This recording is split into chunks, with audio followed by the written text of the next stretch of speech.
Gustav Gruppe, Valdemar Kvasniak, OB15 spiller her ved Kevin De Bruyne Cup i Belgisk Drongen. Vi er semifinalt klar. Dagen der, Kvas. Hvordan har det været?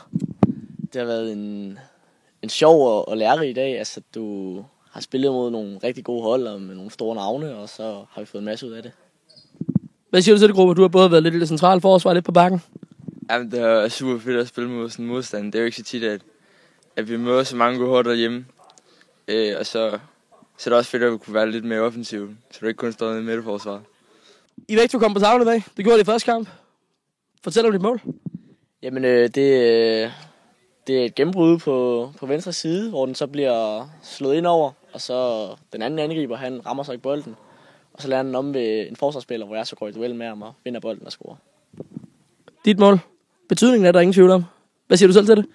Jamen, det er jo mega fedt at kunne stå i sådan en situation og sparke den ind på sit hold. Men selvfølgelig, vi har 3 spark, og de 2 andre spark er også mega vigtige. Men det er alligevel lidt specielt at sparke det afgørende ind. Og så Anderlecht i en semifinal i morgen. Hvad ser I frem til der? Altså, som vi har set i turneringen, så er det nok det skarpeste hold, som vi skal møde. Så vi skal være alle sammen være klar og virkelig ville det for hinanden. Men hvorfor går OB i finalengruppe? Jamen, det gør vi, fordi at, vi har et sindssygt godt sammenhold. Altså, gruppen generelt.